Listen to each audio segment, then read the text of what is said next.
If you were able to become somebody else, hide your past, would you do it? And why? Is it a sense of shame, or is that just a chance at a new beginning? And does it actually really bring true satisfaction to your life? That is the question I'm asking after watching Passing, streaming on Netflix. It is written and directed by Rebecca Hall, and I am Fox Indigo. I'm the Black movie critic here in the United States, and I love watching Black films, television shows from all around the world. And if you're one of those people who are interested in a variety of great storytelling, then you should be watching Black entertainment. Also, if you know anybody else who is into Black films, into Black culture from all around the world, or if you're just curious yourself, please share this podcast and share this episode. Follow along with me, join the discussion as we talk about the different highlights and whether I would recommend any of these movies or shows to you as a watcher yourself. But until then, let's just take a little quick break and say thank you to our sponsor. Our sponsor today is Spellbound Herbals. If you have not gotten in control of your herbal health, your natural health, then I think you should check them out. Have you kept up with your herbal health? Strengthen your body's immune system and natural functions with Spellbound Herbals. Created in small batches, each herbal elixir is made from organic non-GMO plants and roots, organic honey harvested from New York State bees, and sealed in bamboo-covered glass to preserve freshness. Crafted to promote the specific needs of men and women, just a few drops in a glass of juice or water makes a world of difference to your natural health. For more details, visit the Spellbound Apothecary online at spellboundtoday.com and place your order. Also, for smokers searching for a natural alternative to tobacco, check out their herbal smoke blends, crafted from delicious flowers and plants that stimulate the mind, relax the body, and set the mood. Try enhancing your favorite bud strand with a few sprinkles of Third Eye Magic or Love Me Long Time. Available again at spellboundtoday.com.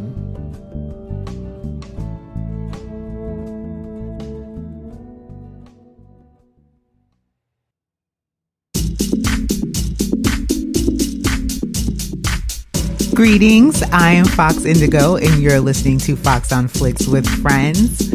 Thank you for joining today's podcast episode.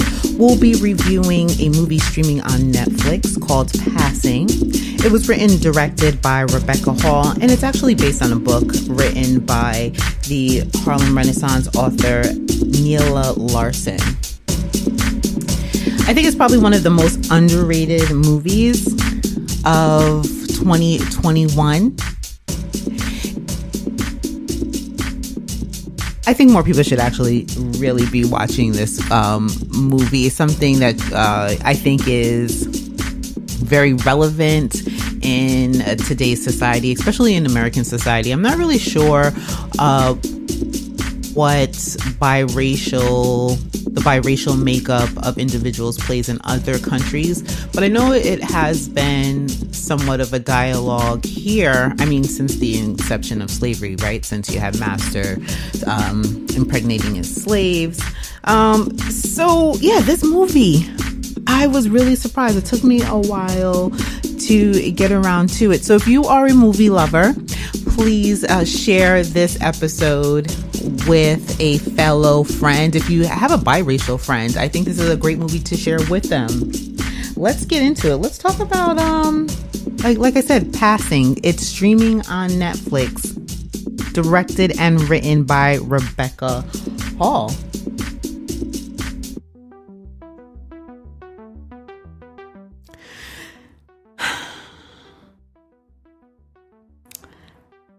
So, Passing. It stars Tessa Thompson and Ruth Negga. And again, it is based on a book written in, I want to say, the mid 20s. And the story also takes place in the mid 1920s as well. And it's about these two extremely light skinned Black women of the mid 20s who become fascinated with one another's lives. They have an accidental meeting, and one is living a life as a white woman, and the other one has decided to marry a Black man. She has Black children. And they soon find their lives entangled with one another.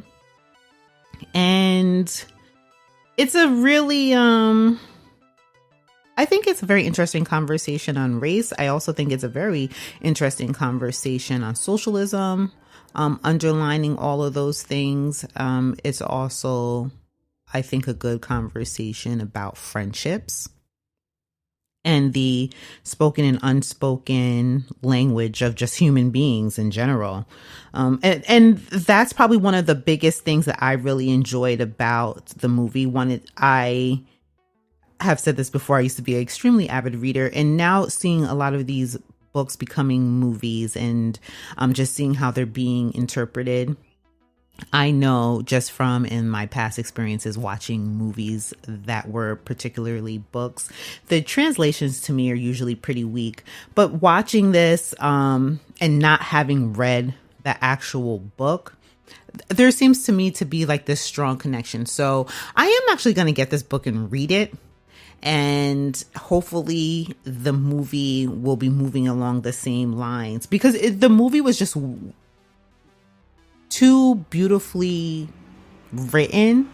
The dialogue within itself, it was so poetic. And I think that's what's missing in a lot of American films. And nowadays, I feel like when you watch like European shows, there's a rhythm to the language. There's a rhythm to the dialogue that initially says like this is a European film that you're watching, whether it's a French film, a British film, an Italian film. There's a dialogue. There's a way that they speak. And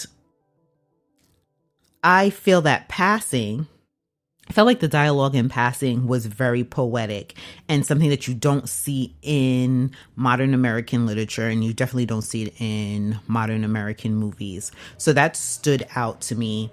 And another thing that stood out to me is that this movie is shot in black and white, and it's shot in a 4:3 ratio. If you're not a film buff, you're not familiar with film terms, it's basically the old square box shape that televisions used to be before we started getting these huge 50, 60 inch screens that are more cinematic. You know, for all of you millennials, for anybody who was born after like 1989, televisions used to be pretty much these big box squares. So when you're watching this movie, it has like the two black bars on the side, and then everything is framed in a square. And I think that also plays into the narrative of the movie along with the black and white as well. Especially when you're talking about two black women who are fair-skinned enough that they can pass for the opposite race. And both of the actresses, Tessa Thompson and Ruth Negga, if you're not familiar with either of them, you need to really get up on it. Tessa Thompson, she's a Black American actress. She has been in movies like Creed. She has been in Thor. She has been in Sylvie's Love, which I reviewed. You can actually see that review on YouTube before I take it down.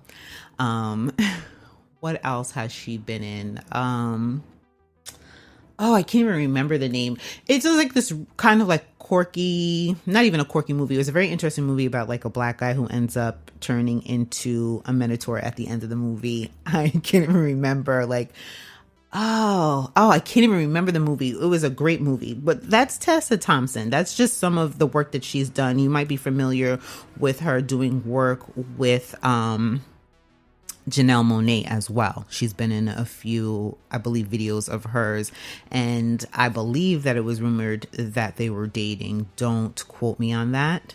That might have just been something flying across like the media gossip scene. Then you have Ruth Negga, who is a British actress, but she's Ethiopian born. She herself as well is another underrated actress. You can see her in Loving, and you can see her in Preacher, Iona. And she's also been in The Agents of S.H.I.E.L.D. So if you're a big television watcher, then you have seen her in either AMC's Preacher or I think it's ABC. ABC is The Agents of S.H.I.E.L.D. Two very underrated, phenomenal actresses. They should be getting so much work. They should have been getting work before this, a lot more work, but this performance from both of them, I think they should be seeing a lot more scripts, and we should be seeing them in a lot more films as well. And the acting styles of both of them were very subtle. For Tessa Thompson, her character, she is Irene. She is a mother of two sons, married to a Black doctor. And her performance is one of very subtle looks. The way she... I hate when I cannot remember words. It drives me fucking crazy. Does that happen to you? You're in the middle of speaking and you cannot think of the word to use to describe what you are thinking in your head. That's what's happening to me right now. Just the way that she says her dialogue, the way that she says her lines, it's just like these very, very subtle ways to show like this character is hesitant, but she is well bred, and she is well poised. And that's what you got from Tessa Thompson's character of Irene, like this very well poised woman. And then Ruth Negga, who is her opposite, is this vivacious, outgoing woman who is living a lie, but still is like living on the edge and wants more. And she plays like this tragic, the tragic mulatto character, which I'll get into that later. But the acting styles, the dialogue, it just all worked together in this film. And then there is another part of the film that I enjoyed. So there's this scene where Irene is speaking to one of the white characters, and he's discovering who Ruth Negga's character is. For the first time, he's realizing that she's not a white woman. He's not looking at a white woman. He's actually looking at a Black woman. He's white himself. And he poses the question to Irene that, how can you tell? She's so fair skinned. She's so light skinned. How can you tell? And Irene gets slightly offended by that, hey, this is not National Geographic. But what I found so interesting about that question is I think that's something that many Black people ask themselves. I'm going to say that I'm one of those Black people that feel that no matter how light someone is, I do feel that you can tell when somebody isn't quote unquote purebred, pure white. You can definitely see that. I've had my own experience with looking at someone and everybody around me saying like, they're Greek, they're Arab, they're Asian, like everything else, but they're Black. And just to find out that they're Black. And so he asked her like, is there like some way that is there like a feeling? And then she says, she's like, you know what? There is. And I truly believe that. And another quick kind of like question came up, which I think is very relevant to today's society. I don't know what it is in other countries, like I said, when races mix. But I know here in America, there is a big push, or I'm going to even say propaganda, for interracial relationships. And you do see them a lot on television, white men with black women. It's just something that I want to say in the past 6 years, it's been happening for a while, but I want to say in the past 6 years, you have seen the increase, the intensity of this message being pushed. And not to say that interracial relationships aren't new, they aren't. But I want to say they still are a little, I guess I want to say they're still taboo, at least here in America. There's still like this touch of tabooism or whatever, or even being biracial still is a little taboo.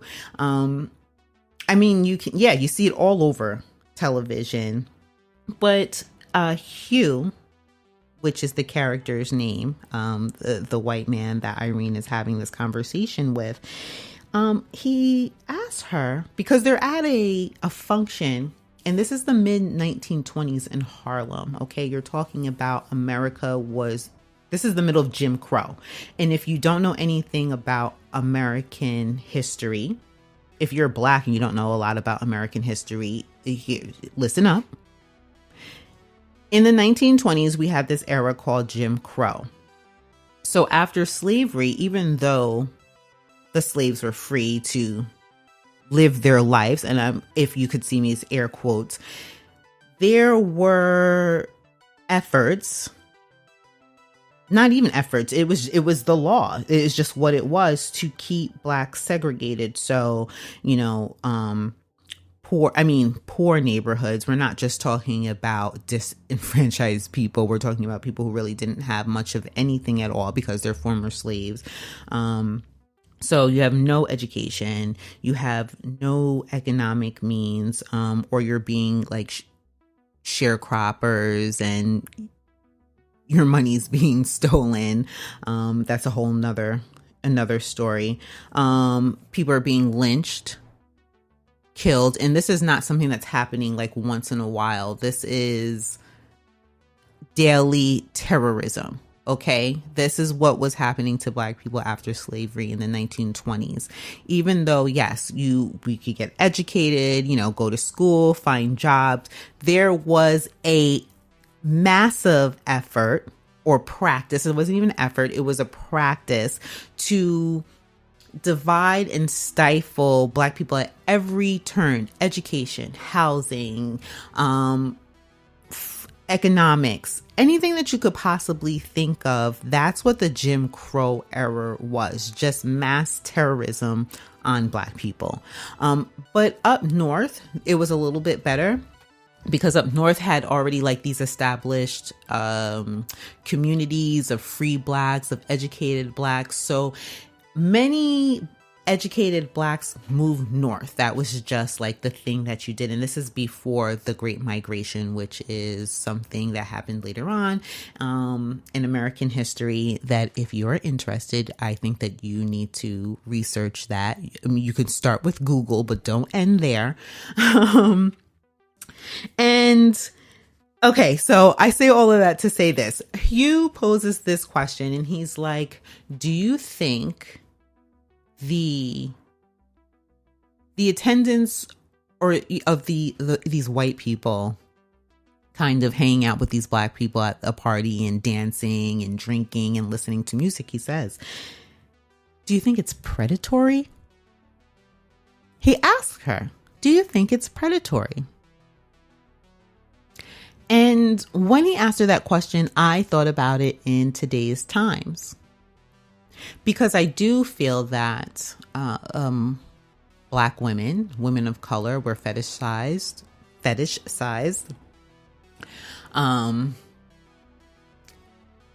We are considered a rare exotic beauty, which is kind of strange to me because black women are everywhere. And we are the symbol of sex. Just thinking about just today's standards, and not even today's standards, how it's always been. Hello, Sarah Bartman. We have been the symbol of sex, sexuality, of sensuality, of coming of age. And there was just a whole lot posed in that question. I don't know how many people know the whole theory about or the practice of white men becoming men by sleeping with either their black slave or some black woman. Like, that was the pinnacle of becoming a man. Oh, you had sex with a black woman because we have this sexual prowess, apparently.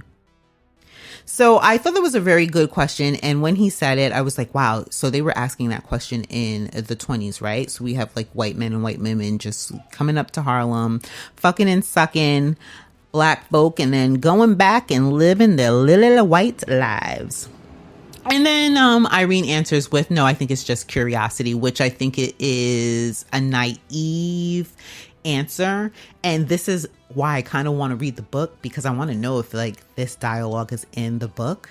And I did some research on the actual author and found out that her life kind of parallels the two books that she has written, which one was Passing and one was called Quicksand.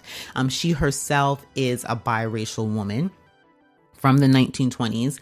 And once I started reading up about her life, I did see the parallels to both Irene and Clare, which is Ruth Negga's character's name. I don't know if I mentioned that. Her name is Clare.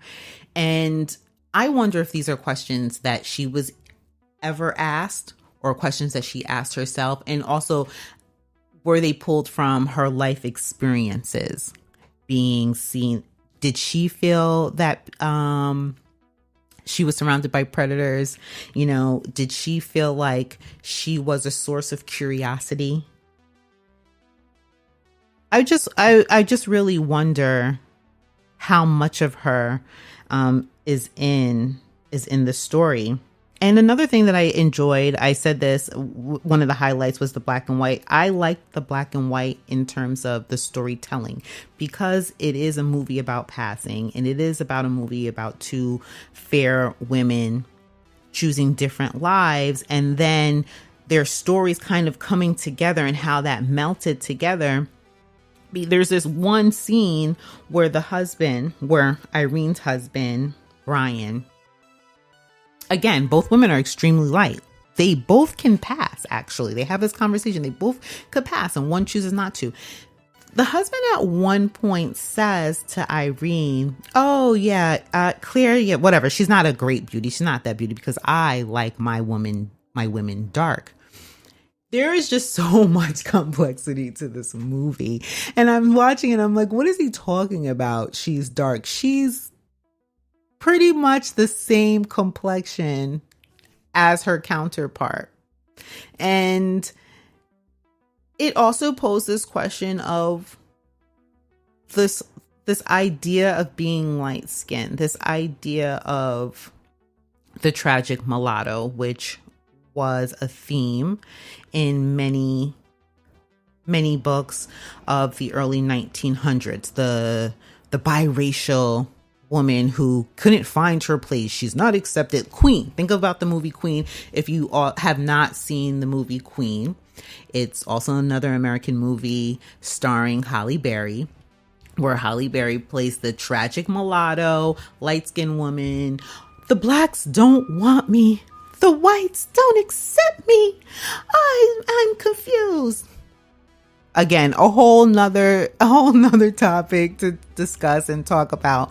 But this movie brings up a good point, and I think the black and white plays into it, because there are times when you see both of these actresses on the screen, and one looks slightly darker than the other. And I think it's just like that, playing with the light and playing with the costumes and playing with the hair, that starts to give this illusion. Because in my mind, I'm watching it, I'm like, these women are clearly black, even in black and white. I'm like, this man can't tell he married a black woman? Really?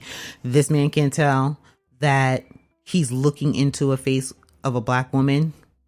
We don't see the high cheekbones, the slightly broad nose, the thick, full lips. No?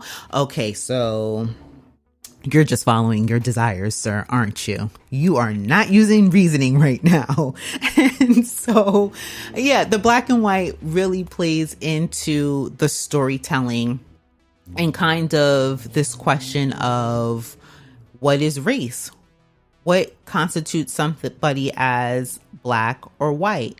Why can't this white man tell that his wife is a black woman? And why is this black man comparing the color of his wife to another woman who is pretty much the same exact complexion? And it made me wonder the dual personalities of somebody who's biracial, right? Like, you have this opportunity to, or in the sense of Ruth's character, Clare, she's passing, she's vivacious, she's the life of the party. And there's this longing for her to want to be back in the black community, while Irene's character, who is in the black community, who says that she is happy, finds, it almost seems like she finds boredom in her life, in her quote unquote mundane life. And there's this conversation between Clare and Irene where Claire is like, hey, I'm not like you. Like, you are this perfect person, and then Irene's kind of like, no, you haven't given up anything. Like, you're a good person too. You need to watch this movie because underlining all of this, there's a whole nother story that actually is going on. It on the surface, it is about race and color, but under it, there's this whole conversation about marriage and just about happiness. And what does that look like to each individual? What I'm going to say I didn't like, I'm not going to say that I didn't like about the movie. I think it's more of how the movie was portrayed, how it was. Oh God, I fucking hate when I cannot think of the words that I'm saying. Publicized. Thank you. Publicized. I think that this movie had a weak publicity. I don't know if it was because of the topic, because it's called passing. And if you are not familiar with that, I mean, I think if you're from America, you know what passing means. And if you're black, you know exactly what that means. And I think maybe just the name might have been something that kind of just turned people off. So I don't know. It didn't have really good publicity. And even I'm going to say I'm guilty of this because I said, hey, Passing on Netflix, written and directed by Rebecca Hall. Well, that really isn't true. It really was written by this woman named Nella Larson. And from my understanding, the screenplay pretty much follows Nella's book, or Miss Larson's book. Rest in power, Miss Larson. So that to me, I just didn't like that because I was just like, okay, everyone's saying Rebecca Hall, but this. And then I saw who Rebecca Hall is. And actually, Rebecca Hall, the director, has a very interesting story herself, an ancestral story. And just to give you just a quick idea of who she is, Rebecca Larson is an English actress.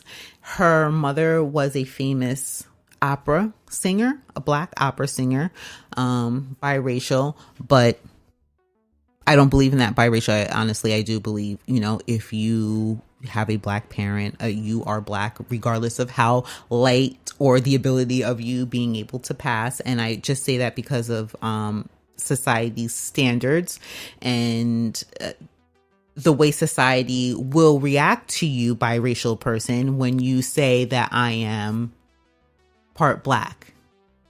And I think that's something that biracial people need to get into their head, that there shouldn't be any confusion about who they are. Yes, you have a parent from one race and another race, but society notices your complexion. They notice the parent who you come from. We know that's just the world that we live in, right? It's just like people being born out of wedlock, right? You're a bastard. You know, we just have like these societal standards. Or people not getting a degree. It's like, oh, you didn't get the degree. You didn't graduate high school. You didn't graduate college. You don't have your associates. You know, there's just this stigma.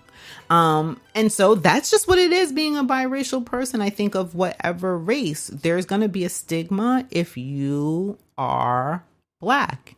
There's not really a stigma if you're fucking Italian and French. No one gives a shit. No one really cares if you're like French and Asian. But if you're, you know, Asian and Black, white Latina and Black, French and Black, So you got to just get that into your head that you are Black, regardless of how light that you are. You're not special. You're special, but you're not special. Okay. And I just went off on a tangent. Let me just bring myself back. And I think,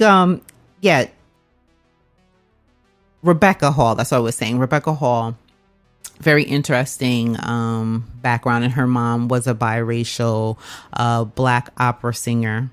And Rebecca Hall found out herself that the lineage that she thought she had, because she thought she was Native, because her mother thought she was Native, because her mother's father said that he was Native, but come to find out he was not Native American at all. Actually, he was he either was a former slave or he was a child of a former slave. And so he himself, you have to do your research. It's crazy. It's actually a pretty crazy story, and I can honestly see why she decided that she wanted to, quote unquote, write and direct this movie. I think it pays a lot of homage to her lineage and to her ancestry, and I guess you got to start somewhere. So that's kind of what I didn't like about the movie. I think that there could have been a lot more publicity in terms of who the actresses are, who the director is, who the author of the original story is. You're talking about somebody from the Harlem Renaissance, one of the biggest art movements in the world, where I'm not even talking about Black America, in the world. The biggest writers and stars, singers, actors, all came from Harlem, and they were Black. And I think that says a lot, just about the state of the world in the 1920s, the mindset of the people of the 1920s and the Black people of the 1920s, and just the life that we were full of, and the challenges that we faced as a community, as a group, and how we did it in strides. Like I said, in the middle of Jim Crow, the height of segregation, the height of just pure vitriol and hate, where it was okay. And that's what I think Black people around the world are missing, that at the height of when we were supposed to be like free and have equality, we were just attacked and ripped apart and demeaned, and we still continue to strive. We still continue to fight for just respect. Just respect. I don't even want to say equality, because that just, and nowadays it's like saying the word I love you. Honestly, I feel like equality, and everyone just says it just to say it. And that's really it. I just want to get off of my I'll get off my soapbox and just get back to the movie Passing. And I would recommend this to anyone who's asking themselves a question about happiness. And what defines us as a Black person? Not even a biracial person. It was, what defines you as a Black person? Is it your religion? Is it your complexion? Is it where you grew up? Is it your education? How much does your life experience play into that? And I think this movie touches on a bit of all of that and gives you a little bit of insight, and just, you start asking these questions. And these are questions that you may have already asked yourself. I mean, it made me relook at questions that I have already asked myself.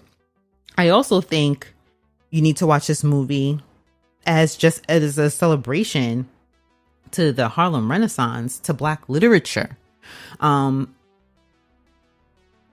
If you're one of those people that think that America is not full of rich Black history, then let this be your starting guide.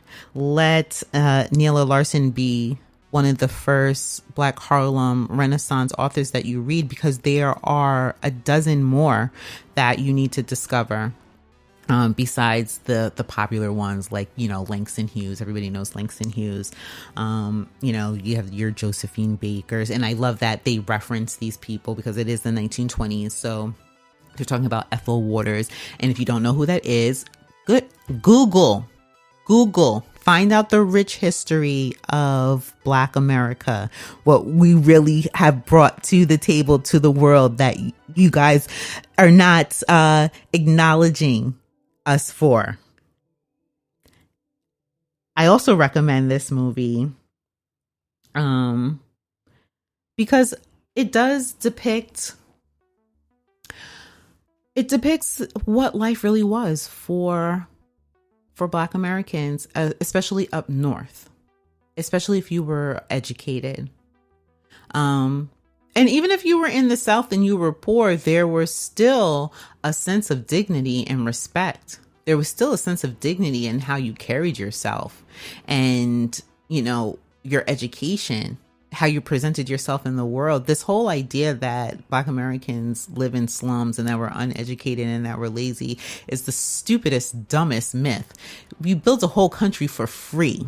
So just because we said we're going to stop doesn't make us lazy. It makes us say no more. It's like with anybody, if someone keeps abusing you, are you going to continue to be abused, or you're going to say, yeah, get the fuck out of my face. I'm not doing this anymore. And every time someone tries to revert you back to the old ways of being, you're going to say, fuck you. I'm better than this. I'm worth that. So understand, that's just really what the Black American is. The Black American at this point is the offspring of the 400, 500 years of just forced labor and us saying, no, I'm better than this. You know that I'm better than this. So give me what I'm owed. Hashtag reparations. Okay, so that's my recommendation for this week. If you're looking for an awesome movie, I am going to say watch again Passing. You can find it on Netflix. It's about an hour and 40 minutes. Two beautiful, gorgeous Black women, Tessa Thompson and Ruth Negga. And it's also a great discussion to have with those around you. If you really enjoyed this episode, please, I'm going to ask you to share this with your loved ones. I told you, if you know anyone who is biracial, please share this with them. Have a discussion. Do you think that the movie is relevant to today's society? Do you think that the acting was good? I want to know. I want to share. Like I said, this is a place where we're going to learn to celebrate and embrace each other's unique Black lineage. I'm just thinking about how there's just a billion people on earth and a larger majority of them are Black and people of color, and just how we don't see how beautiful and exciting and wonderful that, you know, that we are. Yeah, let's go ahead and thank Anchor.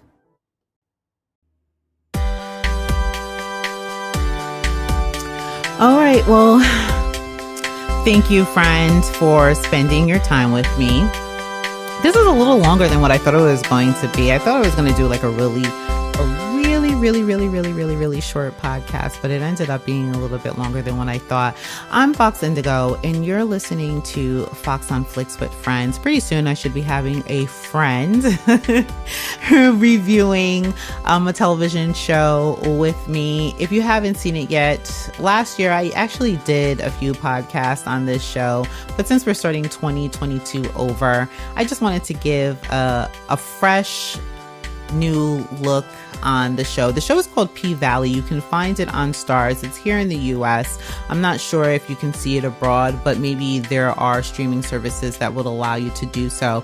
If you haven't watched it, this is another excellent Black show that gives you another perspective of what it is to be Black living in the South today, and how that's also a different culture. So if you're not from America, you're not familiar with Black culture, know that it's completely diverse even here in the States. So I think it's about 8 episodes. If you can, you know, what do they call that? Binge it if you can, and then catch up with me on Monday for a review of P-Valley. I really appreciate it. I love the support, and I love to hear the reviews and the comments from my listeners all around the world. And it is very exciting to know that I have listeners in Brazil, I have listeners in Mexico, Colombia. I had a few listeners in, was it Korea, which was very interesting to me, and Germany. Hi, Germany, very interesting. But wherever my Black family is, I want you to know that I appreciate your support. And if you're not a part of the Black family per se, skin-wise, I still do appreciate your support. And I hope that you will continue to listen to my podcast as a source of inspiration, but education. I hope to have your listening ear again. But until then, love, kisses, and hugs. That's a wrap.